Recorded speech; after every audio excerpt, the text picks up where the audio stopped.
Hey, money magicians, how are you?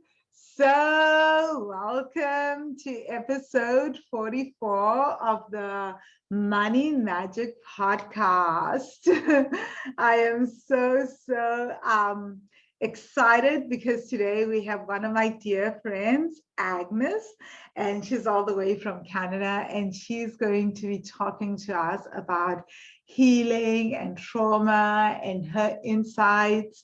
And wow, you guys are in for such a treat. So I met Agnes through a mastermind, the same mastermind when, if you guys have seen the episode I did with Casey, I interviewed Casey. We all belong to the same mastermind. So yeah, we all have like these beautiful conversations, but Agnes and I are accountability partners. So every Monday for like the last, I think, 7 months, we meet up and we talk and we share our heart's desires.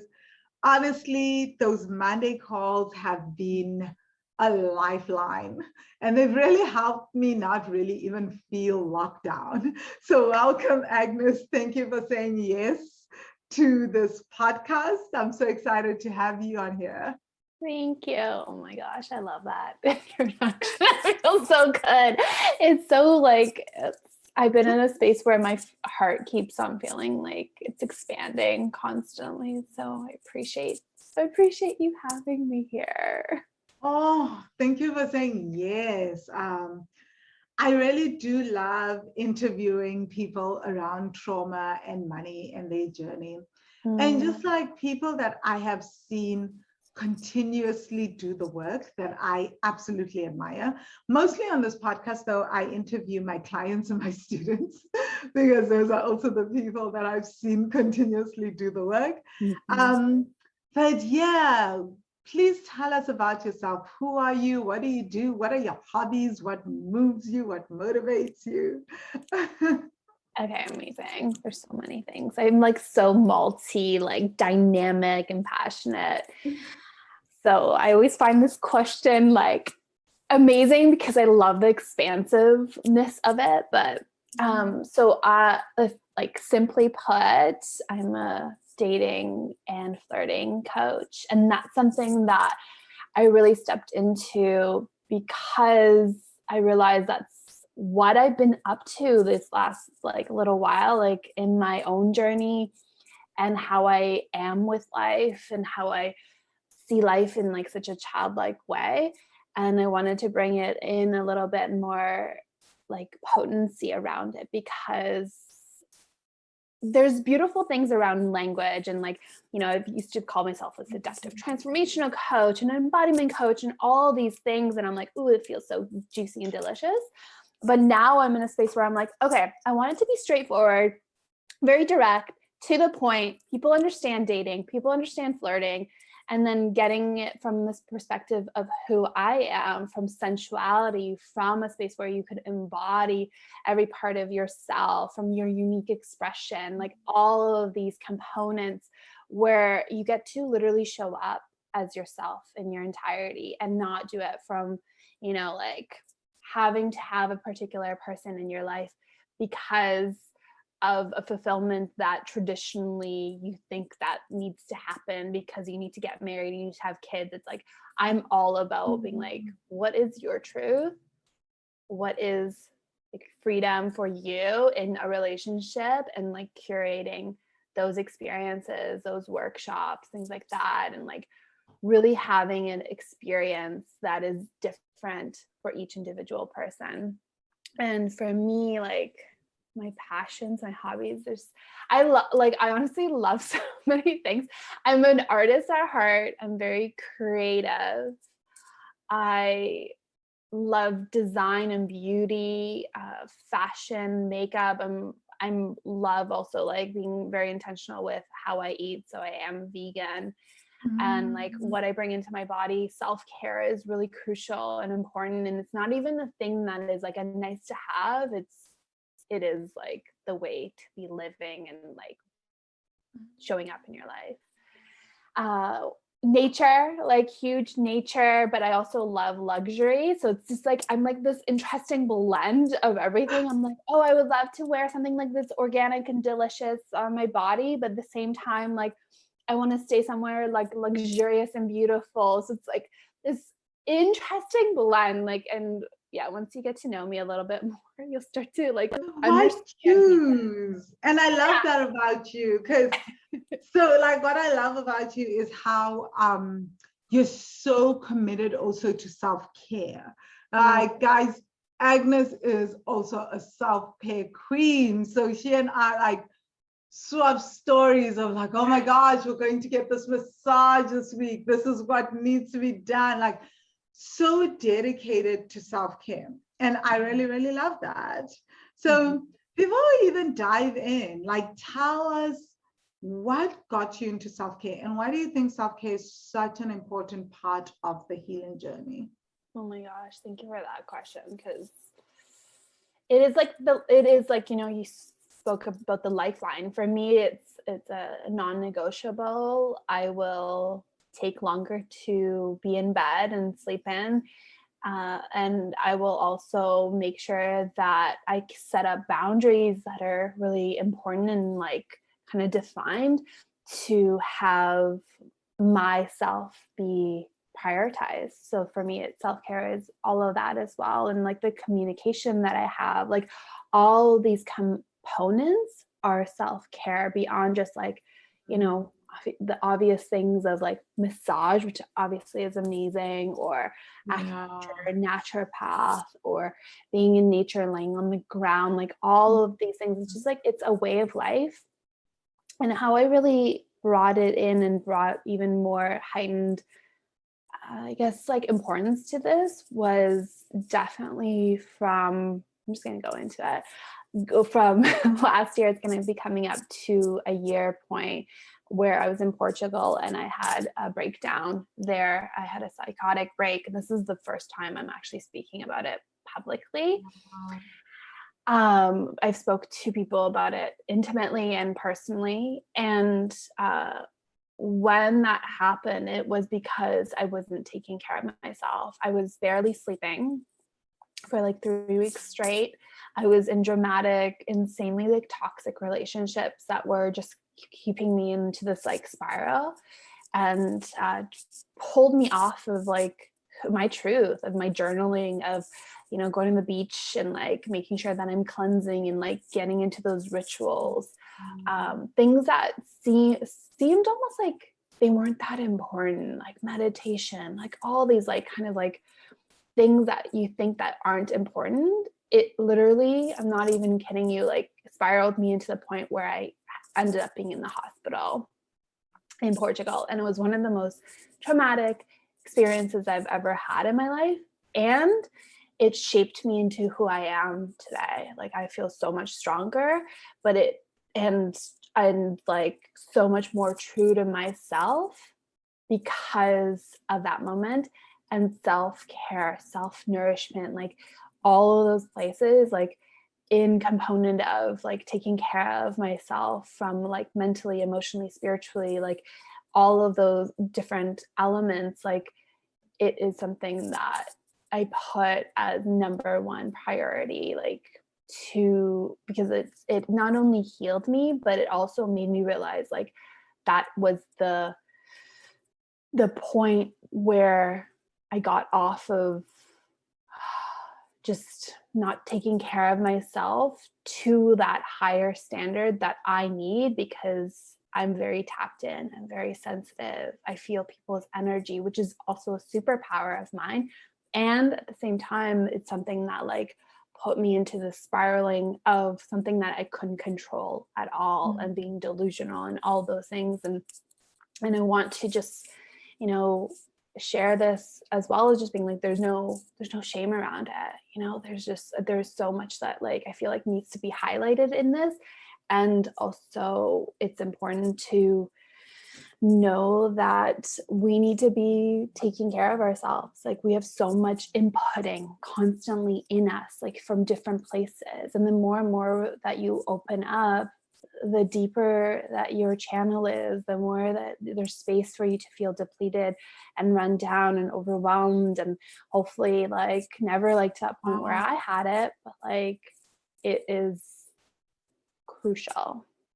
Wow. I love what you've just said, that the more you open up, the deeper you open up, the more you able to get more depleted. So the more you have to give to yourself.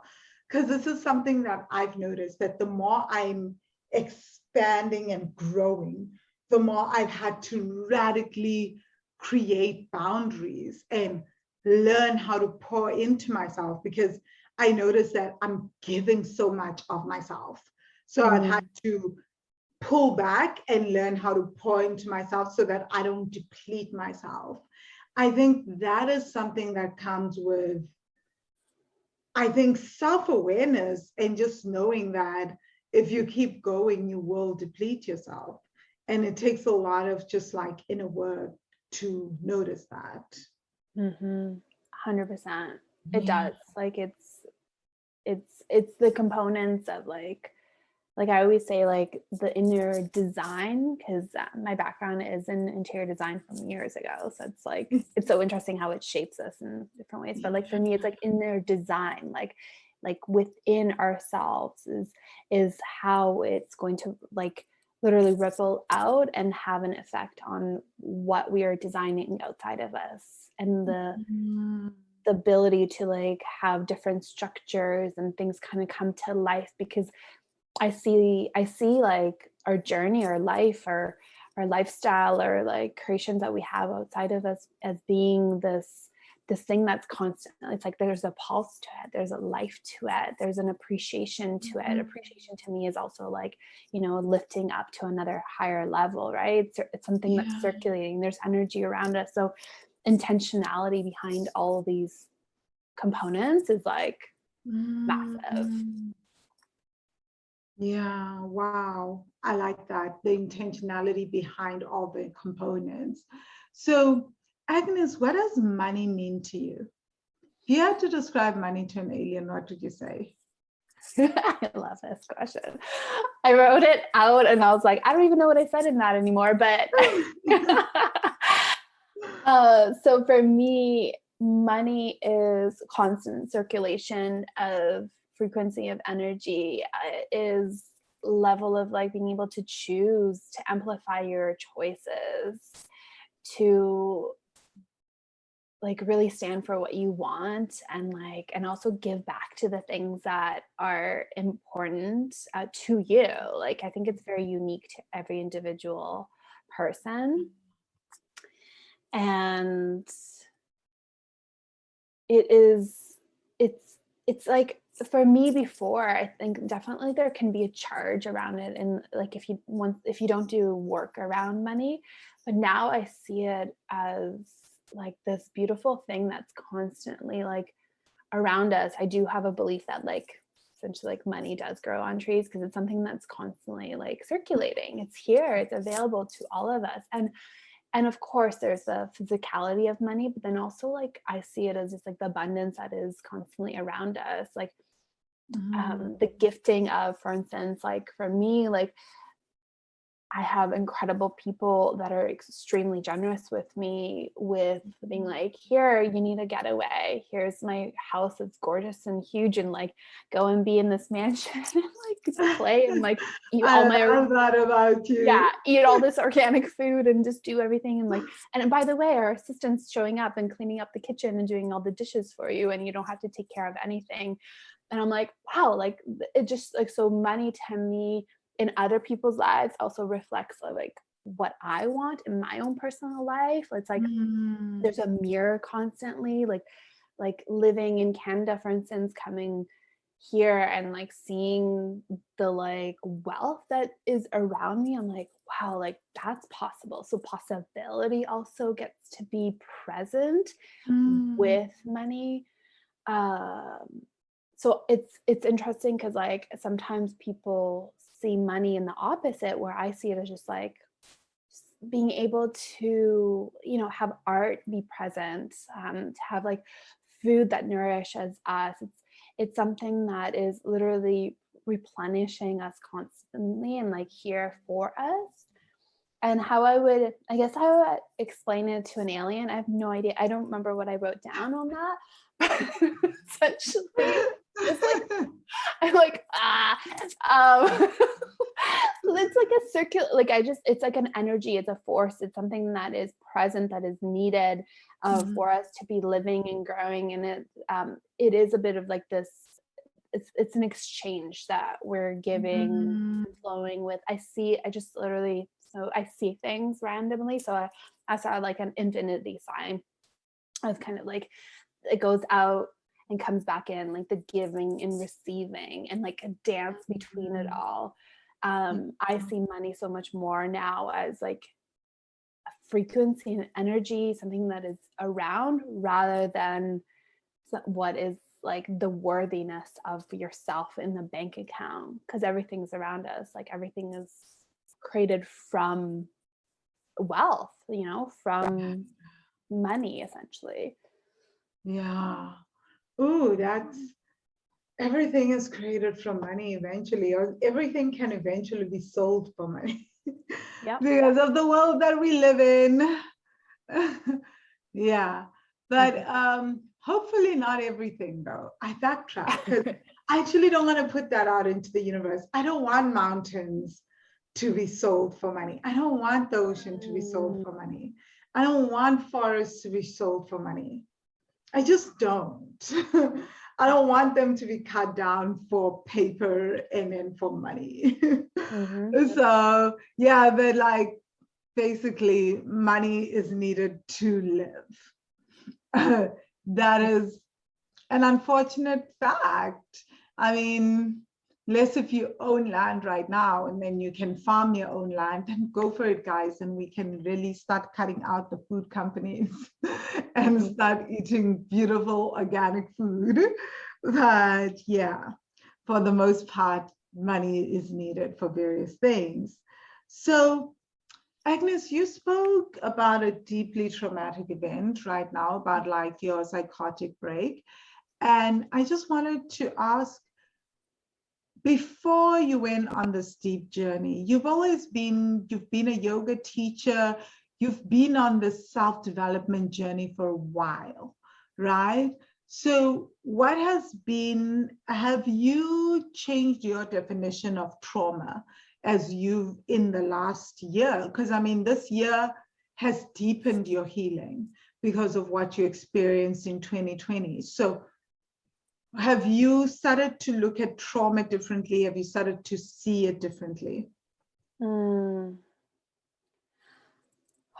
Yeah, it's interesting because before that happened, I don't even think I had a relationship with trauma. I didn't understand it really, like, and it gave me a deeper dive into it and understanding that there's like smaller things and bigger things, and also depending on how you experienced it is the level that you want it to be, in the sense that like one person might not think it's like a huge deal, like I guess, like, and then another person deeply felt the impact of that.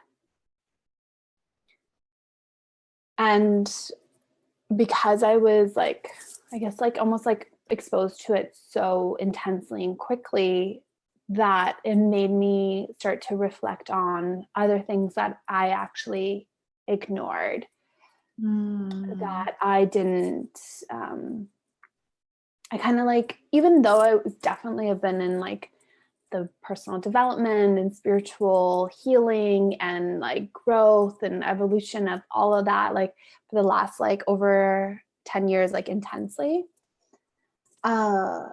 I started to like look back at certain moments. I'm just like, wait a second, like I kind of slightly like bypassed that. I didn't go into it deeper. And this like past year, since 2020 till 2021 right now, like has really made me like not only kind of pinpoint and like start to unravel and look at like the traumatic experience of having that incident happen to me and that breakdown happen to me, but it also like started to make me look at other things from my past, like different sexual like assaults that I've had. I've also like had some, like I had a moment this year where it was like pretty much a PTSD of like kind of remembering everything that happened because of one of my friends' abusive husband, now ex, and everything's shifted and changed out of that. But essentially like it was like, holy crap, we're just like constantly exposed to it, but it's like a level of like, almost like, I feel like I was just like numbed out with my positivity. Like I'm very optimistic, I'm very bubbly. Yeah. I want to talk about that. Yeah. Can you just like backtrack a little about what you mean by numbed out with positivity? Because you've just touched on one of my points, which is like, you know how like everybody rushes to be grateful, to be super positive. This is not happening. This is the best thing to ever happen, even though it's like, you are going through a deep trauma right now, so quick to turn that around. What do you mean by numbed out by positivity, like by your own positivity? How did you see yourself using positivity to numb out and to maybe even just bypass your entire lived experience or gaslight your entire lived experience? Yeah. Because essentially it's almost like the way that I was raised. Is it like, it was pretty much like, oh yeah, like you're strong enough, you could move forward, right? Like other people are struggling, like this is not a big deal. Look at your life, like you're privileged. Like it was almost like this constantly comparison around it.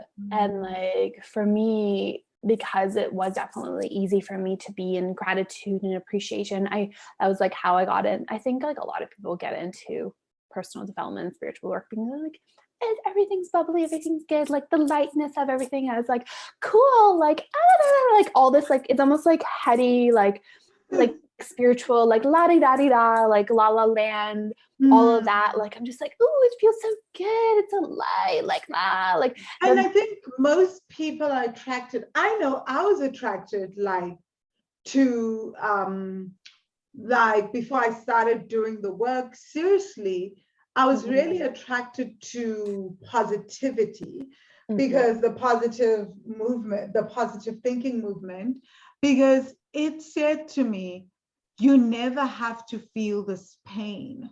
If you just are grateful enough, your life will change in the blink of a second. And I think it took me a while to start asking myself, why am I so desperate to never feel the stuff that I'm truly feeling? Why do I only want to feel like everything completely changed, you know? Because my belief was that, oh my gosh, I'm going to be able to say, think, like literally dance myself into my financial freedom, because I came to the work with my deep financial panic and anxieties, right? And everything's going to change. And that didn't quite happen for me. 100%. So I feel like most of us come into the space because when we're told about being positive, we believe that positivity is the tonic to the pain. And it isn't really. So we kind of go overboard with it because we think if we're just positive enough, I never have to feel this pain that I'm carrying. And I never have to go to deal with this baggage, be it the financial issues, the financial baggage, or my romantic baggage, or something like I'll just visualize and affirm, and the right partner will come and it will be happily ever after, and there'll be no narcissistic tendencies or abusive tendencies or whatever. It will just be happy. And then we realized that the area that we're struggling most in is often the area where we'll start attracting the things that we're trying to hide and keep hidden, so that they come to the surface, and those things are going to test us. Mm-hmm. Yeah.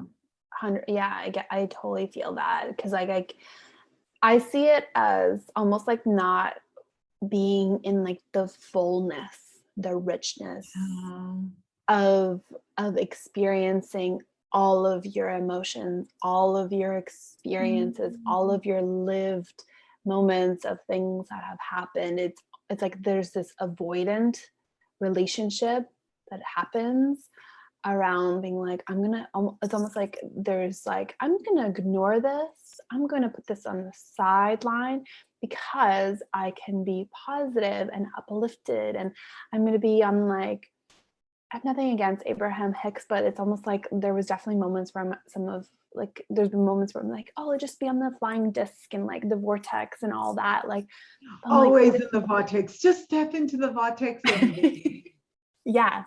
oh. Then, right? Like, but it's almost like, wait a second, like that just means that you're literally like become your own individual bubble of like almost like protecting yourself. This is an experience for me as well. Has been like I protected myself so deeply and like avoided so much of like things like any negativity that is around me. I was like, no, I'm not ready for that. I'm not exposed to that. But it made me even more triggered, because there wasn't moments where I could even receive somebody. I couldn't see somebody in their pain, and I couldn't feel it, because like there wasn't that fullness and that richness and that nourishment. I see it as like soil. Like if soil, it doesn't have enough nutrients in it, it will become dirt, which is not useful, which we don't want that to happen in the planet. Of course, like I'm all for like, how do we circulate different,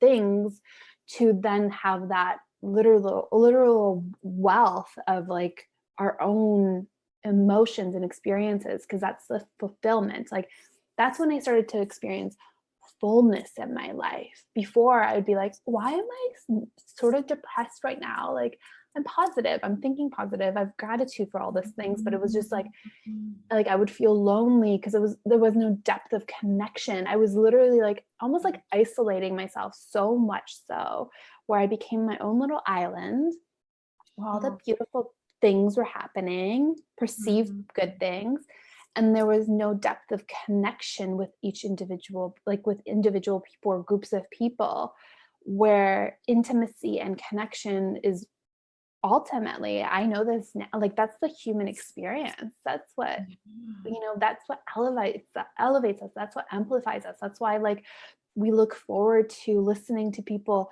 having conversations, because it's just like we want to belong, we want to become part of something. And like if you avoid any part of your emotions, like from the deepest anger, rage, grief, like to if you don't feel that, you will never feel the bliss, the ecstasy to that spectrum, like that expansive way that you could.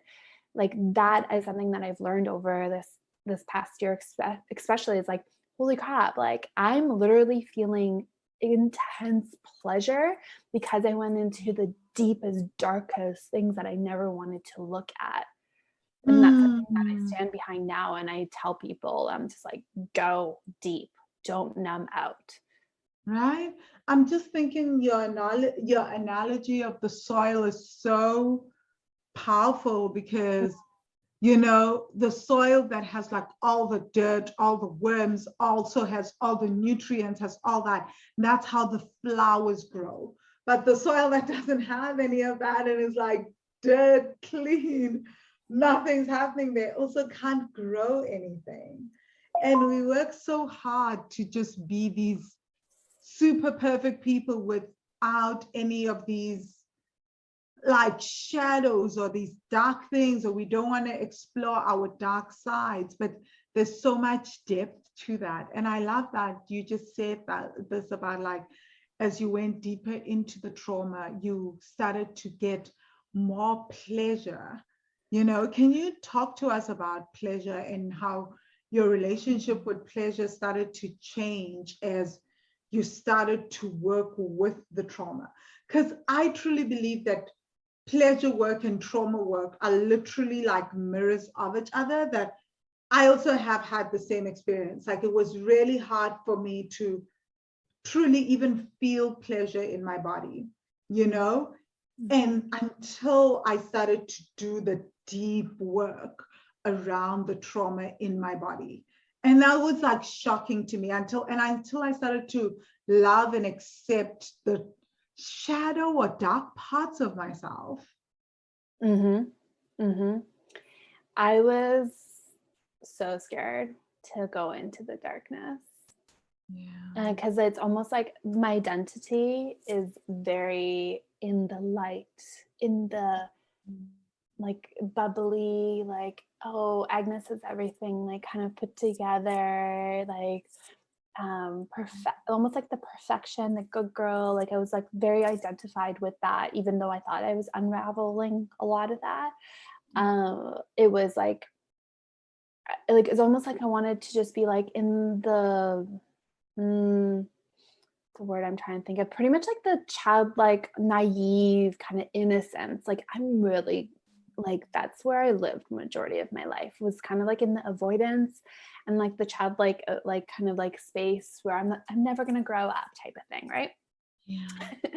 But that's how I didn't let myself go into the darkness and the responsibility of that, because I honestly thought that I was going to completely fall apart and never be able to like come back together, and I was going to lose myself because I identified so deeply with like the lightness and all that.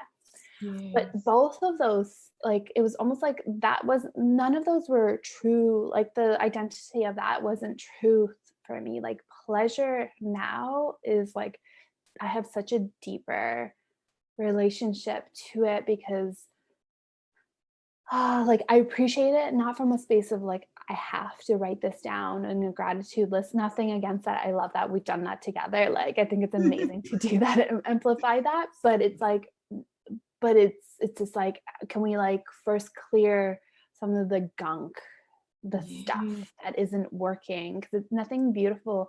I mean, a lotus flower, I guess. But anyways, there are like, there's always like paradox and like, you know, ironic things about these things. Because as they say in Nichiren Buddhism, a lotus flower grows in muddy waters. Exactly.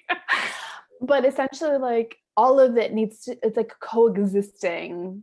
Yeah. Even with that example of the lotus flower, right? It's like there's a coexisting between all of it. So pleasure gets to really be amplified. And even like, for instance, like going into like sexual healing, right? Like getting into those moments where you're like, oh, wow, like I'm clearing this, and it is through pleasure, but it is painful because it's still like there's moments, like, even if you think about like a really great massage, yes, I love that it hurts. well. It hurts a lot of times. It can be like, oh my god, don't touch me there, like it's just, but then or like even like, for instance, like after I got back from Portugal, like I was getting regular massages, working through the trauma as well, and there were certain points where he'd press into my body and I was like stop, like I was like, I can't handle this pain. But after, it's just like, oh, okay, because there's just like this relief, there's this ability to like get it out of your system and move it through, and then you feel there's more space. I guess that's essentially what it is. There's more spaciousness that could happen, and then our bodies can heal because there's an ability to kind of like move through that. Yeah, no, I totally resonate with that. So I really, really love that you've just mentioned all that, because I think that coexistence is the fact that we are all, most times, I think it's so human nature to just want the pleasure without wanting to go through the deep dark stuff. And sometimes you don't have to, you can just get the pleasure. But often as you go into this healing journey and you heal even more, the pleasure will, like the pleasure that you get once you start introducing pleasure and doing pleasure work is just out of this world. For me, I remember like when I started doing this, came through for me a lot when I started doing Tantra yoga and Tantric work, because this was so hard for me. I was like, I do not want to do the womb stuff. This is awful. I don't want to go into these spaces. Plus, I'm going into this money trauma-ish. Like, when does this stop? And now I'm like, okay, I get it. I'm seeing what this is about. Like, I'm understanding all this stuff that like, it's not either or, that everything is existing and it's holistic, right? And I love what you also said about like how we tend to limit ourselves, our identities. It's lovely to see ourselves as just light beings, just good people, all that. But the truth is that to be human is to be capable of great good. And to be human is also to be capable of great evil. All of us are capable of this. And so to be human is not only light, is that we also carry some dark within us and some light. And we can be either or. And at moments, both these sides of us serve us, you know, in different ways. So this is why people can be like, oh, that person, she is such a bee. And someone else can know you and be like, oh my God, how could you say that? She's the most incredible human ever. She's so giving, she's so generous. Both these can be simultaneously true. They're not either or. I could have been the worst human to another person. Like I say to people, some people have experienced me now as super awesome and super generous. But like some people have also experienced me when I was $60,000 in debt and not responding to their phone calls, like well over a decade ago, thankfully. But like they've experienced me as a person who would borrow money and would never return it and wouldn't respond to phone calls or anything. And then they've also experienced me as the person who called them back maybe 5 years after loaning money from them and doing my own little 12-step program around money. Don't want to make a joke about that. But like literally, I went back to everyone and I'd owed people for like 10 years. And I literally was like, do you remember I owe you money? Here, you know? So people have experienced those two sides of me. And some people were like, yeah, I'll take my money, but yeah, like maybe I'm not going to trust you with money again. But most people stayed friends with me. Do not ask me why. Some of those people are still my closest friends. And they still ask me if I need anything. And I'm just like, what? Right? But they could have easily have just been like, you know what? I'm good with you. This was such a crappy move. But I think like also they got to see me change my ways. So it is, my whole point of all this is to say, we are everything. And at times we have been incredibly good to some humans. And at times we have been incredibly mean or unnecessarily mean to other humans, because that is part of the human experience. And we get to forgive ourselves and we get to accept all those parts of ourselves and learn to love all those parts of ourselves despite all that. So thank you for that, Agnes. So I also wanted to ask, I have not forgotten, and I'm sure everybody's like, please, can we get to the flirt queen? So now you've gone through all this and you've had this incredible discovery that, okay, I need to heal my trauma and it deepens my pleasure. How do you then get to the flirt queen? And the other thing that I think is so incredible is that you don't just teach flirting, you also teach people how to flirt with life. How do you go from that to, hey, by the way, guys, like life is fun, you can flirt with life? What does that even mean? Yeah, it's almost like I needed to come back into full integrity to who I am and like really claim it and really own it from from a different space. I think if I announced that or I said that like a few years ago, there would have been a different kind of energy around it. But now it's like there's an intentionality behind it. There's like a direction. There's like almost like there's like this, like I'm gonna stand taller, like a regal like luxury around the flirt queen. There's because of knowing who I am and like my worthiness of how I'm like perceived in the world and like my energy. So there needed to be this like almost like this bigness around it, but at the same time, like I wanted to bring my playfulness into it. I wanted to bring my curiosity around it. I wanted to bring my sensuality. Like I didn't want to dismiss any of these components about myself, these pieces about myself, because it is true. Like it's like it's almost like it got excavated even deeper. I'm like, this is who I am. And like through flirting, like with like, for instance, that's like definitely my motto for life, flirt with life. And through that, it's like there's this like ability to like tease and foreplay and like kind of like be with life and like allow yourself to like not take things so seriously, but it's not from a space where you're gonna avoid things. Like I feel like when there's an ability to kind of give yourself a little bit of like ease and freedom and permission to just be like, cool, we're just gonna like be here and linger in this and like feel it out and kind of like tease it out and observe and get like curious and discover and explore. Like all these things is definitely a big part of like how I teach, how I coach, how I exist in the world, how I interact with people, how I am in friendships.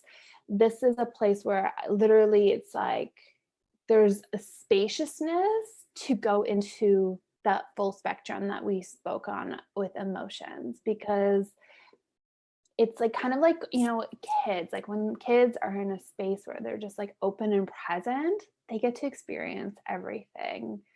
There's no pressure. It's like taking off a lot of those weights that we perceive like that needs to be there, the responsibility.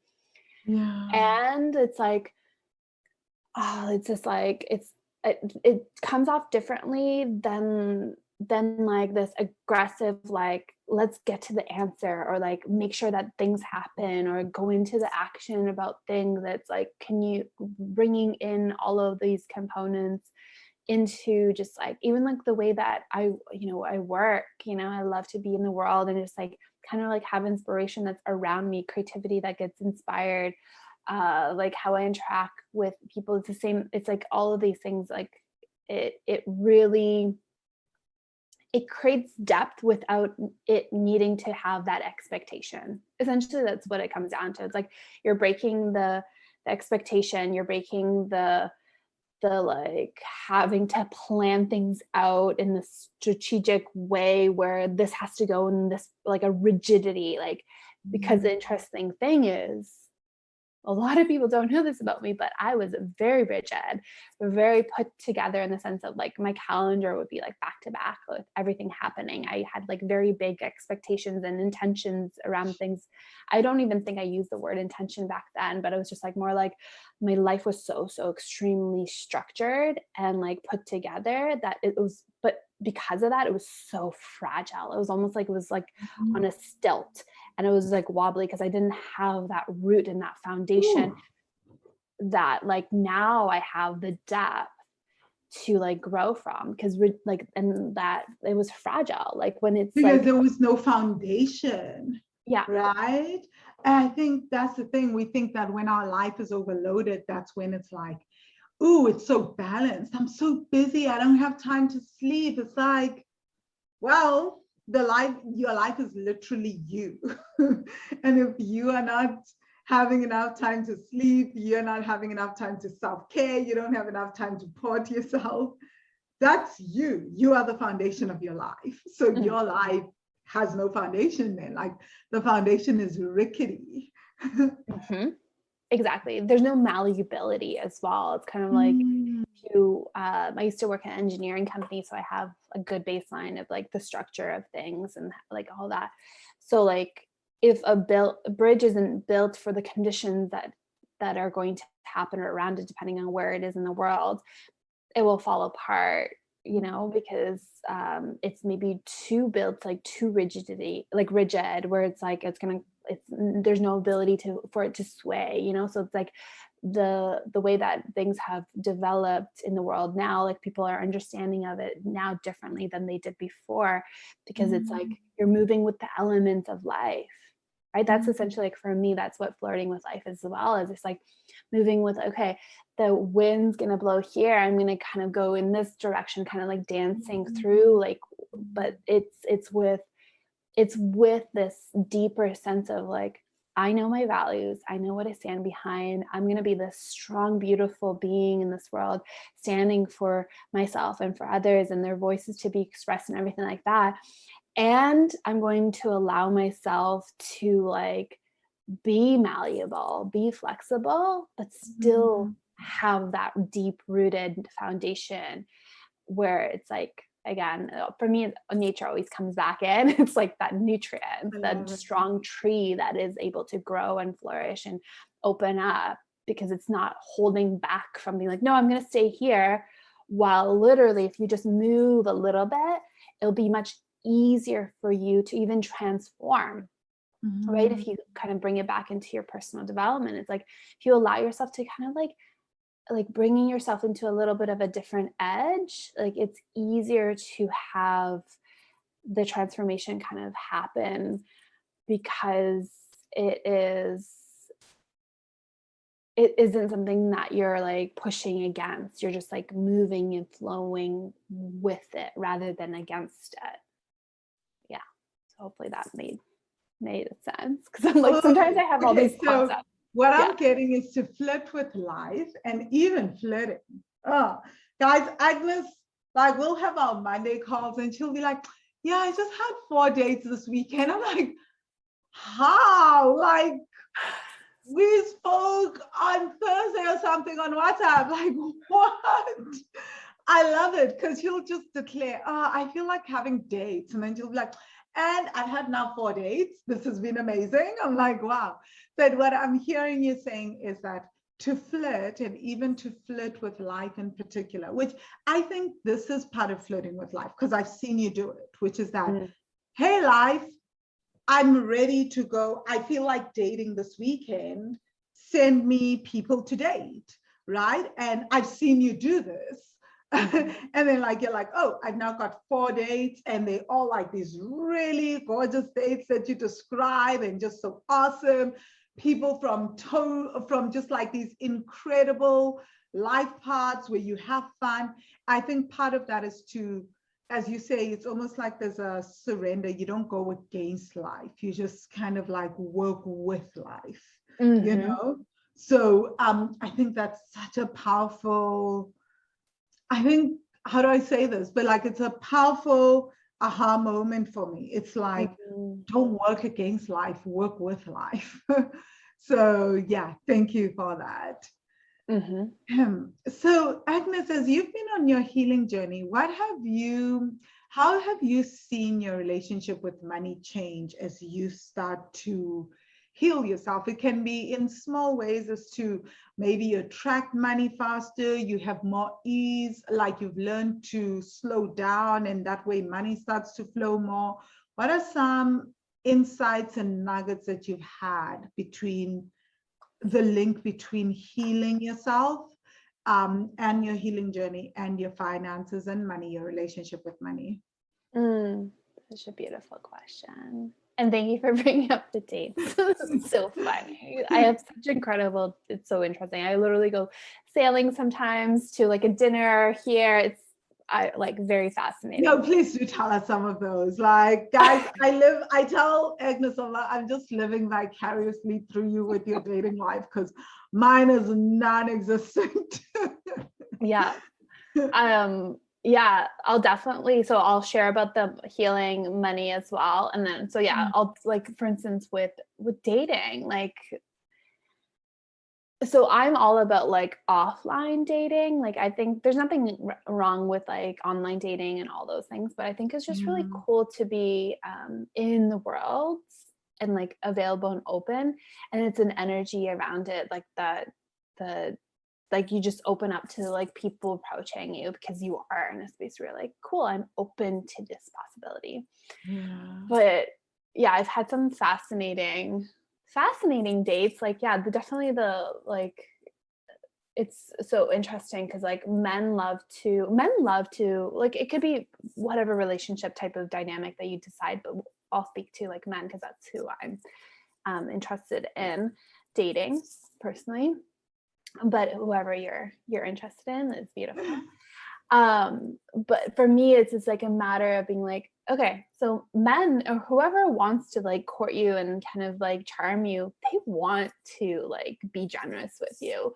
And I think most women or whoever that other person is that they sometimes women like tend to kind of like block themselves from receiving that date I or think we've had this on this show before. So, guys, if you haven't listened to the interview I did with Mary Lou, I think it may be episode 25 or something. Don't quote me on that, but go look for episode 25. We talk a lot about receiving and that. Yeah, like I've had that. Like, I mean, I don't know if I've shared on this podcast, but I've had men gift me with cars. I've been gifted with vacations. I've been gifted with all sorts of interesting things. And then something really weird happened. This is why I started working with the relationship coach, guys. So if you listen to that episode, you hear all about my drama. Somewhere in the midst of all this, right? Like I was going along my merry way in my life, all these things happening, and I was okay until I started dating one of my exes, and I was $60,000 in debt, right? And he offered to pay my debt all at once because he could afford to. And then it's like I flipped a switch. Since then, like when I left that, I refused and I would cry all the time, and he would get annoyed because it's like, why are you crying? I offered to pay off your debt. Like, what is this? And he felt like I was rejecting him, and I would literally have screaming fights with him and be like, you don't trust me. You think that I need you to look after me. Oh my gosh. And I don't know, like up until then, I was receiving a lot from men, right? I left that relationship and like something happened to me in receiving. I promise you, like I started dating men where even, I kid you not, Agnes, like I remember going out to dinner. Oh, did I share the story or not? What the hell? I remember going to dinner I was in London at the time. I was visiting. I lived in London, but then I was visiting, and this guy asked me on a date. Went on a date with him. The bill was like £5. £5, you guys. And he made us split it.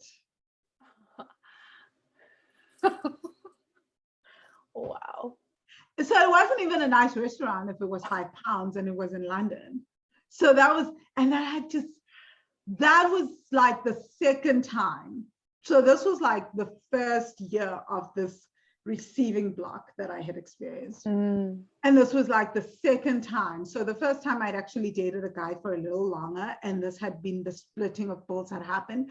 And I was very, very freaking confused, because that had never happened to me before, ever. Like up until that point, it had never happened. Like I'd always had my bills paid for, everything. So I was just like, so now I had this happen.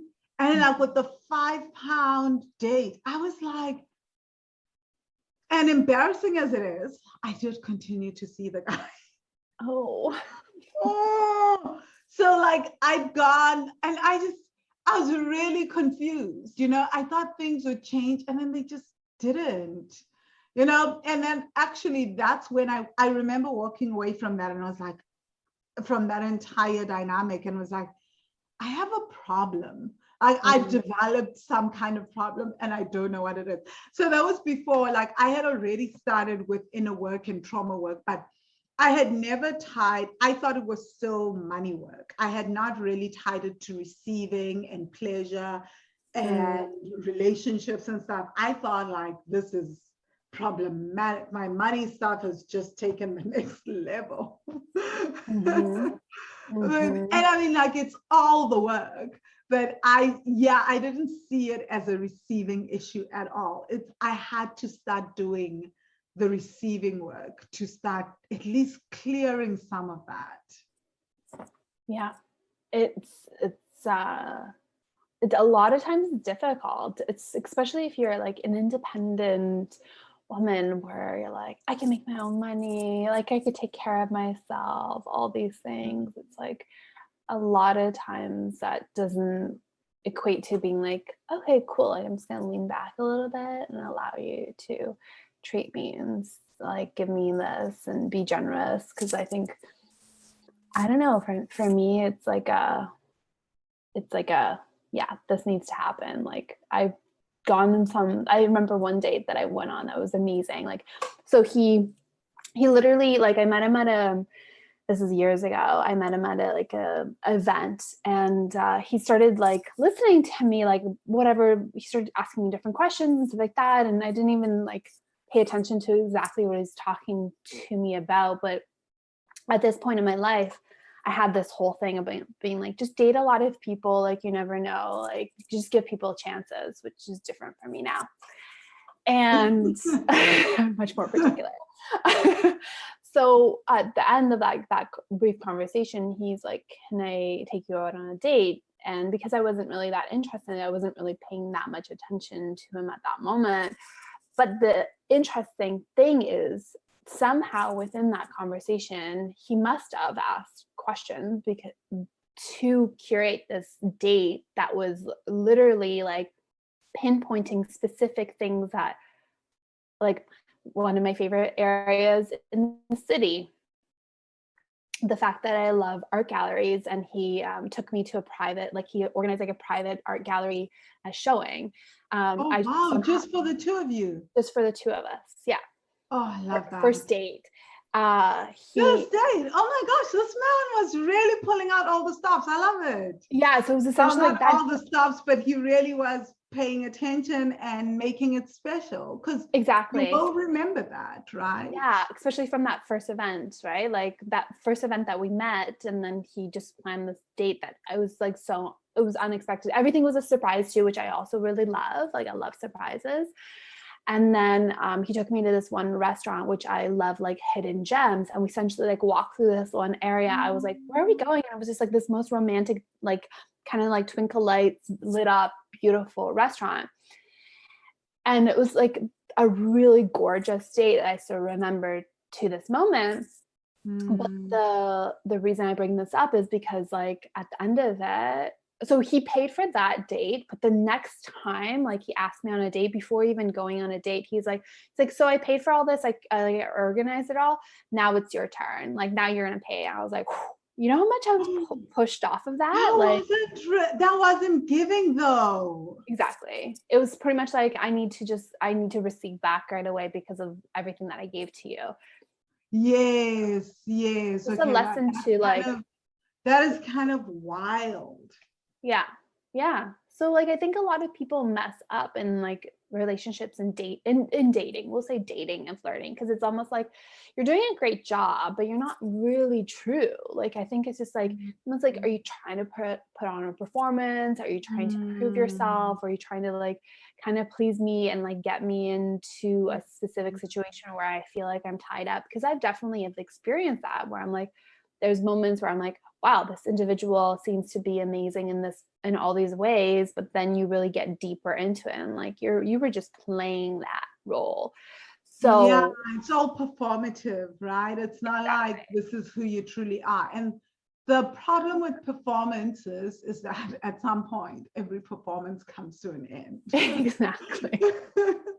Exactly. And at the end of the day, it's like, I think the most important thing to remember for each person that's like listening is just like, be true to yourself. Like, of course, there's a level of like elevation that you could do in every moment. Like you could, like, I love, like, for instance, like for my Zoom dates and girlfriend dates and all that. Like I love dressing up for it, just like for them. Like it's not a necessity. It's not like they ask me to, but it's like feels really good to do that. And it's like it elevates who I am and how I am in that interaction, in that conversation. So it's just like you could definitely show up in an elevated way, but still be true to you. Don't do it like don't like start buying something that you would maybe never wear because you think that person is, I don't know, wealthy and like you're just getting broke because you need to buy all these designer clothes. Just be true to yourself, like, and be allowing yourself to like have that person receive you in the way that you are for who you are. But then at the same time, it's like this growth that can happen. Because it's also not just about us receiving another person. I think it's also about allowing another person to receive us, right? And like, oh, that's so powerful, because I think it's like most of us, when we're in performance mode, the person is receiving the performance, not the authenticity of ourselves. And so then we think like we just need to keep up the performance until there's a relationship. And then we're like, but you don't really like the true me when the performance goes away. And it's like, yeah, that's because they never really got to know the true you, right? Okay. They never got to know the truth of us. So thank you for that. Okay, so onto the relationship with money. How has that changed as you started your healing journey? Okay, so for me,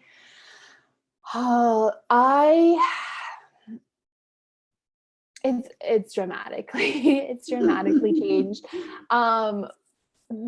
Money comes to me much more easily because I don't have a block to receiving it. It's actually perfectly tied to what we were just talking about as well. I have a relationship with it, and I like to date and be with it and flirt with it. And it's like I also am very intentional with like where I put money. Like so before, I was like I think it was over $30,000 of debt when I was working like full time. And I was like very much in a space where I was partying, drinking a lot, like just keeping up with like the city life and like needing to be part of everything. And then working full time. And then the interesting thing is I was actually doing my teacher training, which was another 25 hours on top of my 40-hour work week. Like I was just like in this performance of like being a particular person. And money kept on like running away from me. Essentially, I'm like, where's it going? Where's it going? Because I was just like literally like spending it very unconsciously. I love that. You're like, money is just like running away from you. Where's it going? It was not like a true place where it wanted to live. I was like, I don't want to be in a relationship with you. Like you aren't like you're neglecting who you are. You're just like you're damaging yourself in like so many ways. You're surrounded by people that are toxic, that aren't good for you. You're living a life that you're not even like ignited about. You're faking it. Essentially, it was just like this faking constant thing. So like money is a currency. And like as a lover, you're like that lover that money comes in, sees that you're performing, and is like, I don't like this lover. Like, who is she gonna be in the next second? You know? Exactly. It was just this constant thing of like needing to be liked by everyone, needed to like all these kind of like very much like in a completely different place. So it makes so much sense that like money like literally was like, nope, I don't want to be in a relationship with you. I'm out of here, kind of like, and then being in like that $30,000 of debt. And the moment that I started becoming more loyal, more appreciative, more like intentional, more like I'm cherishing everything that I have, like, but from this abundance of like, I desire to buy like noise canceling earphones or whatever they're called, headphones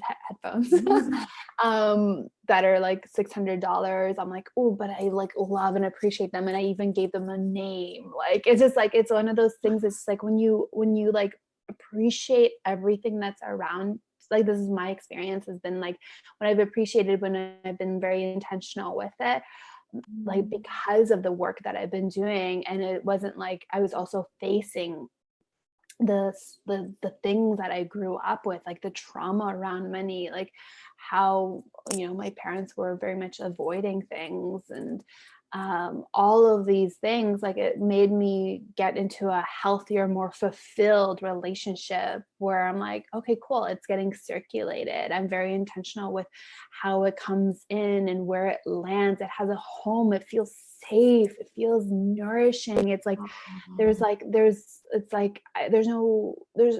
it's almost like, I was talking to my financial advisor about this yesterday, actually. Like, I was like, you know, since I've started working with him, which was a couple of years ago, like I told him, I was like, the biggest shift that changed, it was just like, there's like, I don't have a charge. There's not like a trigger around it. It's like, it's more neutral, which feels interesting, because it's like before, because of my personality, I thought I needed to like have those highs and lows. And it's almost like that turbulence, like it felt almost like exciting and good. But truthfully, when you have the stability, the foundation, the charge, it is, your body doesn't come off of like the space of like, your nervous system feels good and it's grounded, and it's just, it's like there's an ability to have, yeah, it's just like, it feels, it's like a neutral space. Then that's when things just come easier. And to me, it's also like the different opportunities that have stepped into my life that I'm like one of the most appreciative type of person. I will thank people 1,000 times, because it's like, it's true for me. Like, that's how I am, because like, I really, like, I see the value in different forms of currency. Yeah, I really, really love that. Hey, Mm-hmm. I think all that you've said, I love what you've said about that there's no charge, because most people seem to think that you want to deal with money when you're like on a high and like you're feeling powerful. I'm like, actually, no, because you want to be neutral and calm around money. That will make a huge difference. And also, your nervous system not going all haywire, because I think most of us unaware of just how like the body lets us know when we are triggered and when we're in a state of trauma. And most times when the body is firing off all sorts of charges, that is a warning to just like slow down. And most of us are feeling all those sensations when we're dealing with money, and then we're reacting and blowing up. That's when we're making the worst financial decisions, right? So really, really love that advice. Okay, so do you mind sharing 3 lessons that you've learned from your healing journey? Just about healing, life, trauma, money, anything. So just 3 lessons that you've learned as you've been going on your healing journey that you feel could help others as they're going on their own journey.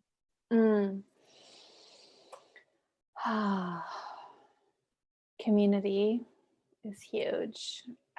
Connection, community, intimacy with people, like, don't undermine it. It's super important. Like, have it, allow yourself to be in that, allow yourself to also like be sharing yourself from rawness, from vulnerability, from your deepest truth, like arrive from where you are and just like let yourself be like pretty much like naked in like the essence of who you are, because people want to hold you.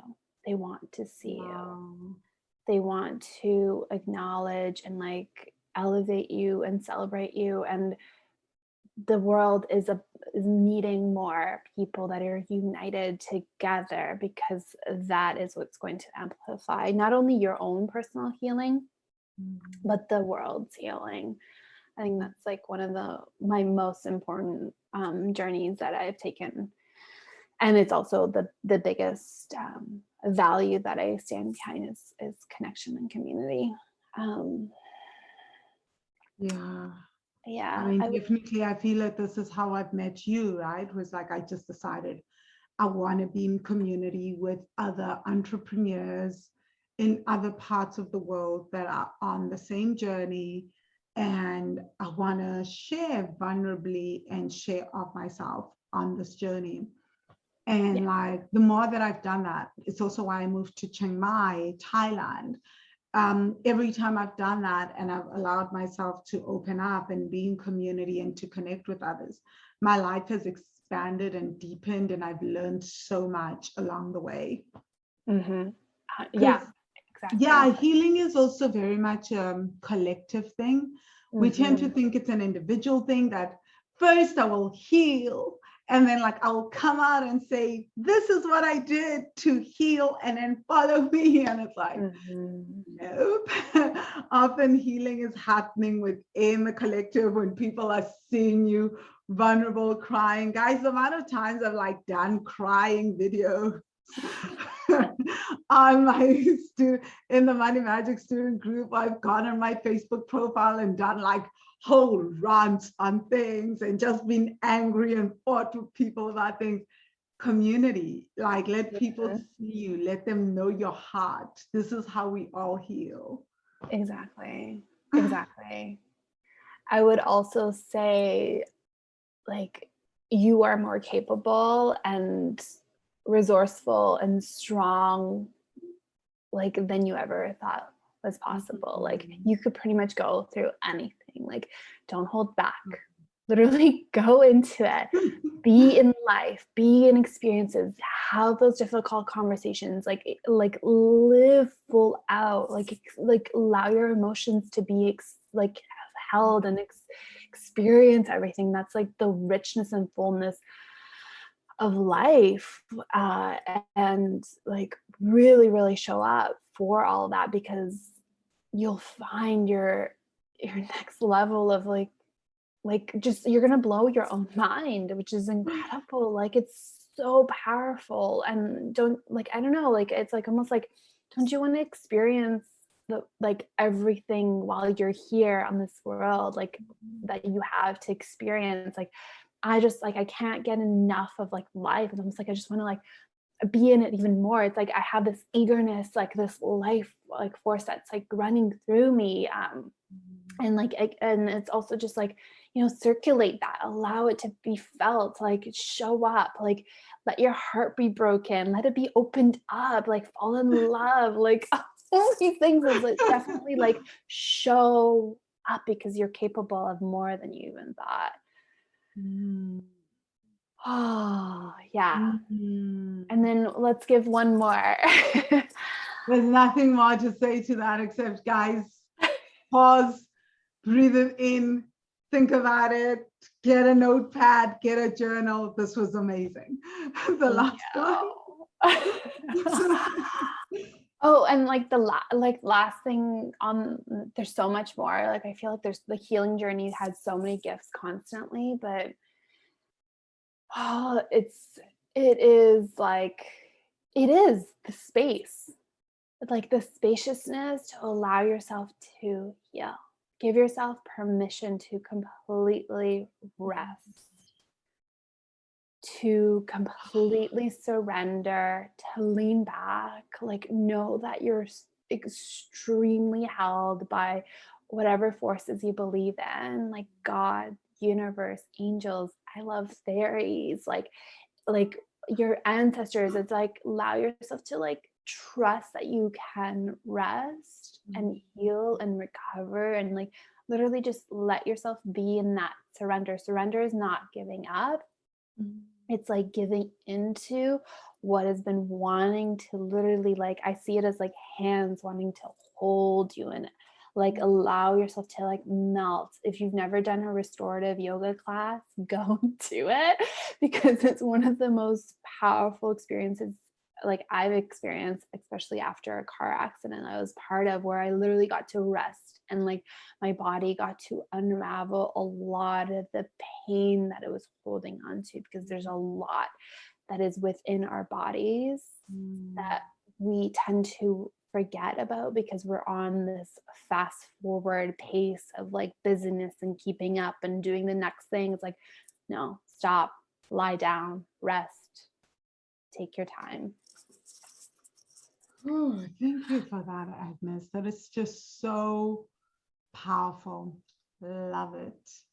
And do you have one? I feel like you've shared so much with us, but one exercise that you would recommend people do? So let's think about just like if someone is thinking, ooh, I think I want to go flirt with life. Do you have just one small, tiny exercise that someone can do? If you also want to do a dating exercise, there's one that you shared with me, but I don't want to influence you. So I'm gonna let you choose which one you choose for someone who's just feeling like they're ready to open up to life, that they can just do either once a week or once a month, even to just, start opening up to life and flirting with life. Yeah, so I feel like I actually will probably share the one that we were talking about, because it's I thought of two things, so maybe I'll share both. But for me, I find, especially as women, we'll just speak to as women, like we tend to close our body off. We protect ourselves. We're almost taught that our front of our body, for instance, is meant to be like protected, and because there's a lot of exposure, right? Like our chest, our breast, like our belly, like our womb, like there's just like our womb is exposed. Exactly. The like heart is exposed, the breast area is exposed. Oh my God, it's so scary. Exactly. There's a lot of that especially like if, there's a lot of body image stuff. There's a lot of these things that you might feel once you experience this like embodiment exercise, which is essentially like do something that a lot of men do, which is like lean back, open up your heart. You could do this in the comfort of your own home, but like challenges, and I would challenge you to do it somewhere where you still feel comfortable and safe, but maybe in public as well. Like I do this, like I was speaking on like a train, I would do this, but literally like you'd either go into the edge of your chair or like lean back completely onto something that feels comfortable, and have your shoulders lean back, like have your palms open up to the sky, like open your heart. Let there be space also between the top of your ribs and to your belly, all the way down to your yoni. Like literally open your legs up as well, and like have yourself to be like in a space where is this exposure, like of like, and the belly, like let it like drop. Like don't hold on to your abs. Don't do this out of performance as well. Like do it for yourself. Maybe start at home at first, because you'll start noticing by doing this action where you're literally opened up to life, to whatever it is that it's like, and there's this comfort of us like dropping down into your hips, into the strength of your legs, feet rooted, toes spread out, where you're just like landed, palms lifted, like heart open, womb, everything. You're just like exposing this part of your body that a lot of us have a lot of potential triggers, trauma, all of these perceptions, pressure, like the way that a body should be looking, like the way that we should be like holding our abs tight, all those things. It's like, just let yourself almost like drop all of that and surrender into it, and then breathe deep. You could do something where you add something, which is something that I love to do, is just like literally like shake your body and like rock your hips. Where you're activating and bringing in that sexual energy, the kundalini energy, into your body. And that's where you will start to notice where things will start to lift and open and shift for you. But you'll start to also see, like experiment with it and notice like if something comes up, or like, like a little bit after, like how you are accepted and received by others around you, because this is lifting your energy. This is opening up. It's creating space. It's creating this like ability to be like, I'm open and available to whatever it is. But know that by the rooting of your feet, by like, even when you're standing and like walking and being tall in the world, you're still rooted and grounded into yourself. So this doesn't mean that you are accepting anything that comes to you. You're still knowing and true to yourself, but you're coming from a space where you're like more open to what is here, what is available to you.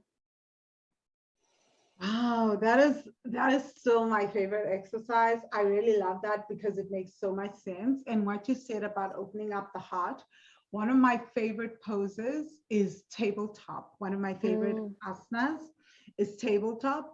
And like whenever I make people, especially Black women, do this pose, Black women from South Africa in particular, do this pose in my retreats, people sometimes cry because of that, right? It's like you're open, and I always like ask people to lean their head back so that, and close their eyes so that they can't see, because the guys, if you know, so tabletop, you guys just Google the tabletop asana, just Google tabletop position yoga, because this will make sense if you don't know what I'm talking about. And it's just like as they lean their head back, and I'm like, close your eyes and don't look what's coming. You literally can see how scared people get. And then I'll allow them to like sit down, and it's like, what's coming up for you? And so much fear around like, I don't want myself to be open like that and not see, because it's like there's so much around like anything can happen.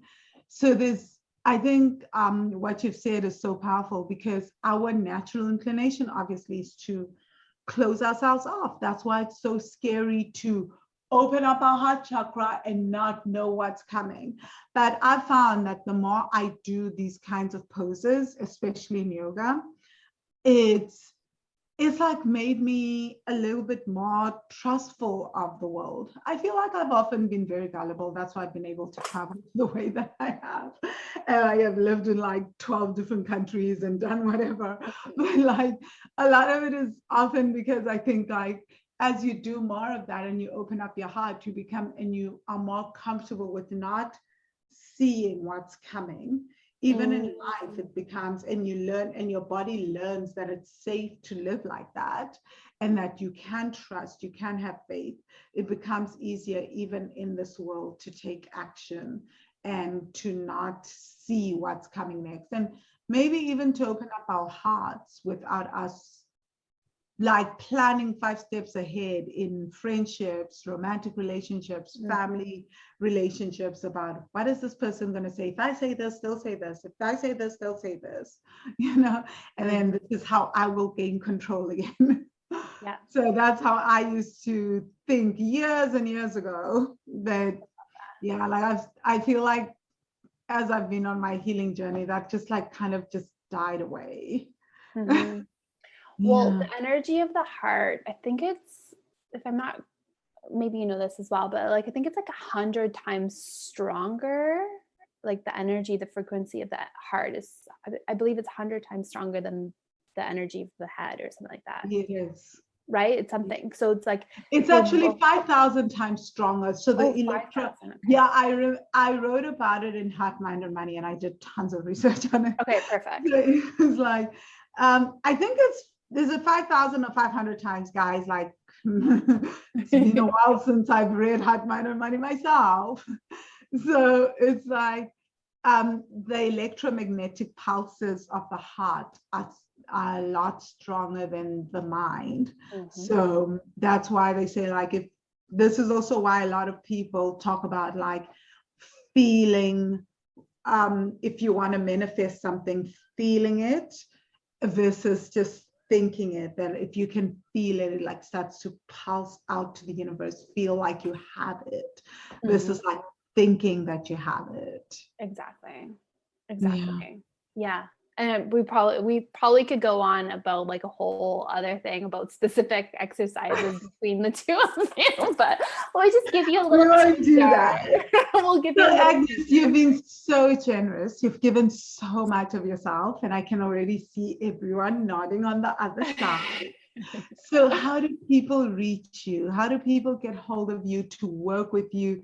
Guys, as you can hear, Agnes is incredibly wise. So definitely get in touch with her. So how do people get hold of you? Thank you. I appreciate this so much. I would say the best is probably Instagram is at the flirt queen. There's dots in between each word. So at the flirt queen. And then on Facebook, it's my first and last name, which will be in here, Agnes Zausz. And then you could just honestly like private message me. I love interacting. Like I love being in community and connection with people. I'll be putting out things coming up for like the dating and flirting. Like I want to hear like what you're enticed by, like what you want to hear more about, all those things as well. Like, so definitely reach out because I love building intimate relationships. So, and I won't bite. So you can reach out. Oh, I love this. So guys, you've heard it. If you love hearing, if you love this, please contact Agnes. And if you love this podcast, you loved what it was about, want to say thank you so much for joining us. Thank you for being part of this conversation. You can follow, you can check out the other podcasts on the other podcast episodes that we've done on Podbean, Spotify, and iTunes.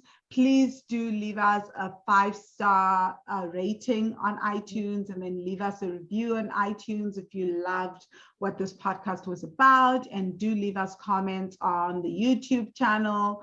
Thank you for all those comments. By the way, leave us comments on Podbean as well. If you want to learn more about the Money Magic course, you can go check out wealthy-money.com/money magic. Again, wealthy-money.com/money magic. This is what this gave birth to this podcast. It's all about healing money trauma. And if we're not open for registration, you can get on the waiting list, and you'll also get access to my 7-day tapping into ancestral money wisdom training. So thank you so much once more, Agnes. Thank you so much, Money Magicians. I hope you guys have a fantastic day further. I will see you in next week's episode.